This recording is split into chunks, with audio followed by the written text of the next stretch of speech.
तो hello everyone. तो आज का हमारा टॉपिक है मेटाबॉलिक बोन डिजीज, जिसको हम लोग रीनल ऑस्टियो डिस्ट्रॉफी भी कहते हैं।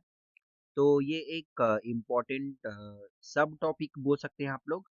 तो सीकेडी का ये एक कॉम्प्लिकेशन होता है। तो सीकेडी का ऑलरेडी हम लोगों ने लेक्चर अपलोड कर दिया है, तो आप जाके देख सकते हैं। तो ये इसका कंटिन्यूएशन ही हम लोग ले सकते हैं, ठीक है। और उसका पीडीएफ भी आप लोग डाउनलोड करना चाहे तो कर सकते हो, जैसे कि मैं आपको हर वीडियो में बोलता हूँ कि ये आपको जो पीडीएफ है, अगर आपको चाहिए तो ये आपको बिल्कुल फ्री में मिल जाएगा। आप मेरे टेलीग्राम चैनल पे जाके ज्वाइन कर सकते हैं, जिसका लिंक इस वीडियो में भी डिस्क्रिप्शन में मिल जाएगा। तो चलिए हम लोग जल्दी से ही स्टार्ट कर लेते हैं आज का हमारा topic, that is renal bone disease और या फिर रीनल ऑस्टियोडिस्ट्रोफी। तो रीनल जो ऑस्टियोडिस्ट्रोफी होता है या फिर मेटाबॉलिक बोन डिजीज होता है, जैसे इसमें लिखा है ना मेटाबॉलिक, तो ये कंस्टिट्यूट करता है various form of bone disease को। ठीक है, क्या क्या रहता है हम लोग देखेंगे। सो दैट में डेवलप एलॉन और in combination with the chronic renal failure. हम लोग को जो क्रोनिक रीनल फेलियर हुआ है, या तो उसके साथ ही ये प्रेजेंट रह सकता है या फिर ये अकेले भी प्रेजेंट कर सकता है, ठीक है। अब इसमें क्या क्या आता है, तो ये आता है हमारा hyper parathyroid bone disease, then osteomalacia, osteoporosis, osteosclerosis and adynamic bone disease, जिसमें हम लोग फर्स्ट वाले को ही हम लोग डिस्कस करेंगे, ठीक है। बाकी को आप लोग पढ़ सकते हो, ज्यादा इंपॉर्टेंट नहीं है, लेकिन जो ज्यादा पूछा जाता है वो ये है हम लोग का हाइपर पैराथायरॉइड बोन डिजीज, ठीक है। तो फिर चलिए जल्दी से हम लोग उसका पैथोजेनेसिस देख लेते हैं। तो होता क्या है, सिंपल सा एकदम इसका पैथोजेनेसिस है। तो देखो सीकेडी में हम लोग का जीएफआर डिक्रीज हो जाता है। तो जैसे ही हम लोग का जीएफआर डिक्रीज होता है, ऑब्वियस सी बात है हम लोगों का जो फॉस्फेट है उसका एक्सक्रीशन कम हो जाएगा, ठीक है। अब चूंकि फॉस्फेट का एक्सक्रीशन कम हो गया है, इसके वजह से सीरम फॉस्फेट लेवल क्या होते जाएगा, बढ़ते जाएगा। तो फिर फॉस्फेटेमिया हो गया। तो वो जो क्या करता है, वो हमारे एक फैक्टर जो कि बोलते हैं फाइब्रोब्लास्ट ग्रोथ फैक्टर 23, इसका जो वैल्यू जब सीरम में बढ़ जाता है लेवल, जब फॉस्फेटेमिया हो जाता है, तो वो एक्टिवेट कर देता है फाइब्रोब्लास्ट ग्रोथ फैक्टर 23 को, एंड डिक्रीज कर देता है क्लोथो को, ठीक है। तो ये याद नहीं रखोगे तो क्लोथो तो भी चलेगा, बट ये याद रखना कि ये क्या कर देता है, एक्टिवेट कर देता है। तो ऑब्वियस सी बात है कि ये क्या करेगा, फिर फाइब्रोब्लास्ट ग्रोथ फैक्टर 23 है वो फिर बढ़ना चालू हो जाएगा। तो यही बढ़ना सबसे बड़ा कल्प्रिट हो जाता है हमारे बॉडी में, क्योंकि ये जाके एक्टिवेट कर देता है पैराथायराइड हार्मोन को। अब ये पैराथायराइड हार्मोन को जाके एक्टिवेट कर रहा है, पैराथायराइड ग्लैंड को एक्टिवेट कर रहा है सीक्रेशन के लिए, पैराथायराइड हार्मोन के लिए। इसकी वजह से पैराथायराइड हार्मोन हमारे बॉडी में बढ़ जाता है, तो इसको हम लोग बोलते हैं हाइपर पैराथायराइडिज्म। लेकिन ये क्या हो जाएगा, सेकेंडरी हाइपर पैराथायराइडिज्म हो जाता है, क्योंकि किसी और की वजह से ये बढ़ रहा है, ठीक है। तो फिर ये हो गया। अब जैसे ही पैराथायराइड हार्मोन हमारे बॉडी में बढ़ता है, ये क्या करता है, इंक्रीज्ड बोन टर्नओवर करवाता है, जिसकी वजह से डिक्रीज्ड बोन मिनरलाइजेशन हो जाता है। और समझ ही गए होंगे कि कैसे इसका पैथोलॉजी था। तो सिंपल सा है, अगर सीकेडी है, जीएफआर डिक्रीज हो गया, decrease in phosphate ion, then increase हो जाएगा वो हमारे सीरम में, वो हमारा एक्टिवेट करेगा किसको, फाइब्रोब्लास्ट ग्रोथ फैक्टर 23 को। वो जाके एक्टिवेट करेगा पैराथायराइड ग्लैंड को, जिसकी वजह से पैराथायराइड हार्मोन हमारे बॉडी में बढ़ेगा। और हम लोग जान ही रहे हैं पैराथायराइड हार्मोन क्या करवाता है, वो इंक्रीज करवा देता है बोन टर्नओवर को, एंड डिक्रीज हो जाता है, जिसकी वजह से डिक्रीज हो जाता है बोन मिनरलाइजेशन, ठीक है। अब ये तो एक हो गया। अब दूसरा हम लोग देखते हैं, दूसरा नहीं बोल सकते, मतलब इसी के साथ साथ हो जाता है। जब हम लोग का सीकेडी रहता है, तो विटामिन डी हम लोगों का क्या हो जाता है, हमारे बॉडी में कम हो जाता है। क्यों? क्योंकि ये जो फाइब्रोब्लास्ट ग्लो फैक्टर 23 ही है, ये हमारा इनहिबिट कर देता है 1 अल्फा हाइड्रोक्सिलेज को, जिसकी वजह से उसका फिर कन्वर्जन नहीं हो पाता, फिर कैल्सिट्रॉल, ये सब हम लोग विटामिन डी का जो मेटाबॉलिज्म में देखते हैं। तो इट लास्ट उसका फिर अच्छे से मेटाबॉलिज्म नहीं हो पाता, वो हमारे बॉडी में अब्जॉर्ब नहीं होता हो पाता। अब हम लोग को पता है कि विटामिन डी कैल्शियम के अब्जॉर्प्शन के लिए बहुत ज़्यादा इंपॉर्टेंट है। अब हमारे बॉडी में विटामिन डी इतना कमी हो जाएगा, तो ऑब्वियस सी बात है कि कैल्शियम की भी कमी होगी। तो इसकी वजह से फिर सीरम कैल्शियम लेवल हमारे बॉडी में डिक्रीज हो जाता है। अब ये जैसे ही सीरम कैल्शियम हमारी बॉडी में डिक्रीज होता है, ये अगेन एक्टिवेट करता है पैराथायराइड ग्लैंड को, जिसकी वजह से फिर से पैराथायराइड हार्मोन ज़्यादा सीक्रेशन बढ़ जाता है, एंड देन अगेन ये फिर से ऐसा चलता है, ठीक है। तो इस तरह से आप लोग देख रहे हो, तो ये एक विशियस साइकिल स्टार्ट हो जाता है जब भी सीकेडी का केस में होता है, तो ठीक है। तो फिर ये हम लोगों ने पैथोजेनेसिस देख लिया। तो इसका समरी आपको क्या याद रखना है, तो मोस्ट इंपॉर्टेंट यही समरी याद रखना है कि क्या क्या कहाँ कहाँ पे हुआ। सिंपल सी बात है। तो इंक्रीज इन सी कौन कौन सा फैक्टर है जो कि बढ़ जाता है इंक्रीज इन, तो हम लोगों ने देखा फॉस्फेट है, देन फाइब्रोब्लास्ट ग्रोथ फैक्टर 23 है, देन पैराथायराइड हार्मोन है, और क्या क्या डिक्रीज हो जाता है सीकेडी में, तो विटामिन डी लेवल है एंड कैल्शियम लेवल है। तो चलिए हम लोग कंटिन्यू करते हैं।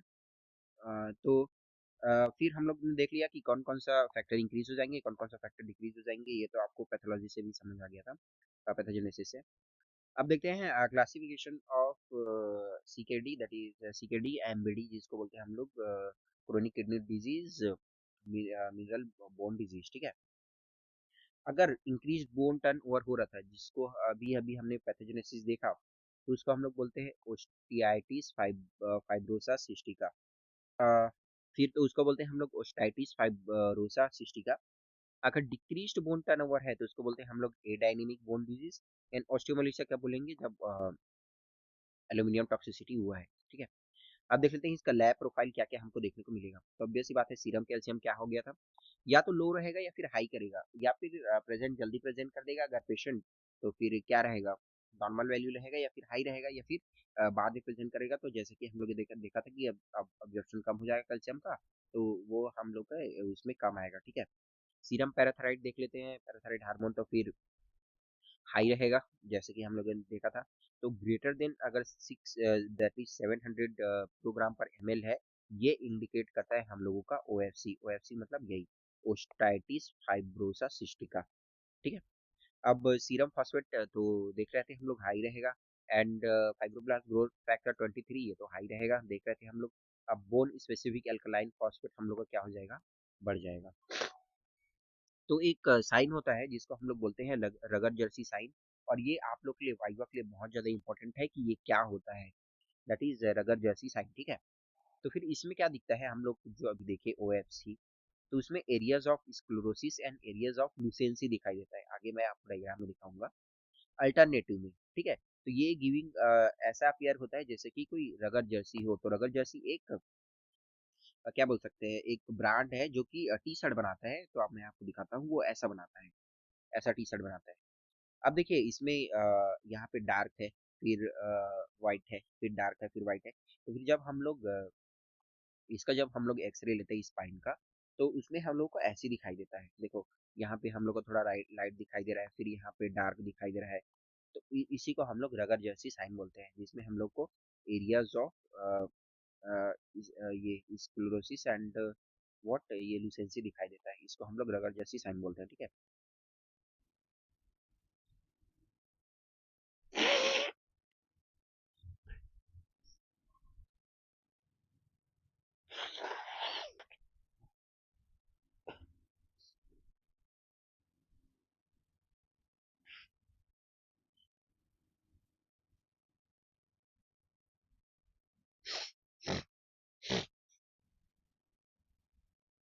तो चलिए अब इसका हम लोग मैनेजमेंट देख लेते हैं।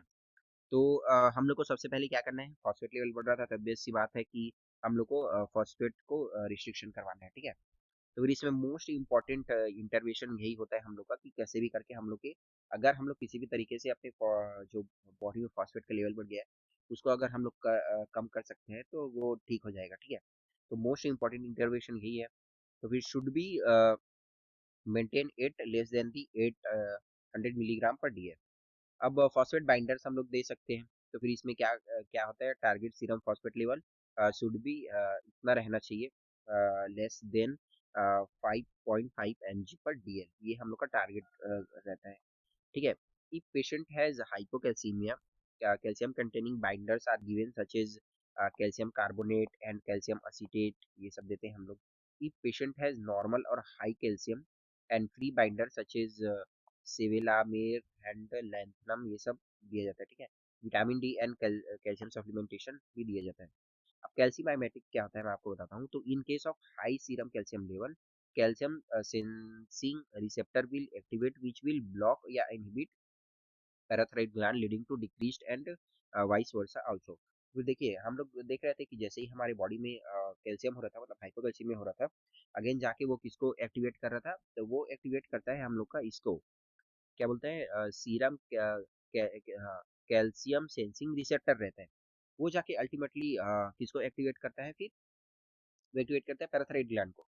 तो अगर हम लोग इसी को यहीं पे ब्लॉक कर दें, ठीक है, सेंसिंग अ, हाँ सॉरी, ये हम लोग का रिसेप्टर रहता है वो ब्लॉक करता है। अगर हाइपोकैल्सीमिया हुआ तो पैराथायरॉइड ग्लैंड को एक्टिवेट करेगा, लेकिन अगर ये हम लोग का किसी तरह से एक्टिवेट हो गया जैसे सेंसिंग रिसेप्टर, ठीक है, कैल्शियम सेंसिंग रिसेप्टर, तो ये जाके ब्लॉक करता है। बॉडी को ऐसे लगने लगता है कि कैल्शियम सफिशिएंट मात्रा में हमारे बॉडी में है और उसको नहीं चाहिए, तो वो पैराथायरॉइड हार्मोन को एक्टिवेट नहीं करता जाके। इसकी वजह से फिर हम लोग का पैराथायरॉइड हार्मोन ब्लॉक हो जाता है या फिर डीएक्टिवेट हो जाता है।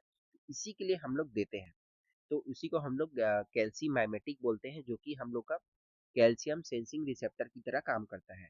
अब देखो दे आर यूज्ड व्हेन, कब हम लोग यूज करेंगे, पैराथायरॉइड हार्मोन हम लोग का ग्रेटर देन 1000 पिकोग्राम पर ml है तो।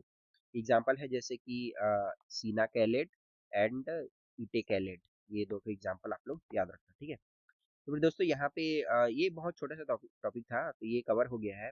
नेक्स्ट वीडियो हम लोग अनीमिया इन सीकेडी भी देख लेंगे, तो फिर वो नेक्स्ट रहेगा। ये सब छोटे-छोटे टॉपिक्स हैं, लेकिन एग्ज़ाम के लिए बहुत ज़्यादा इम्पोर्टेंट है। वाइवा में जा रहे हो तो इसके लिए बहुत ज़्यादा इम्पोर्टेंट है, तो ये प्रिपेयर करके ही जाना। तो मिलते हैं नेक्स्ट वीडियो में, तब तक के लिए थैंक यू सो मच।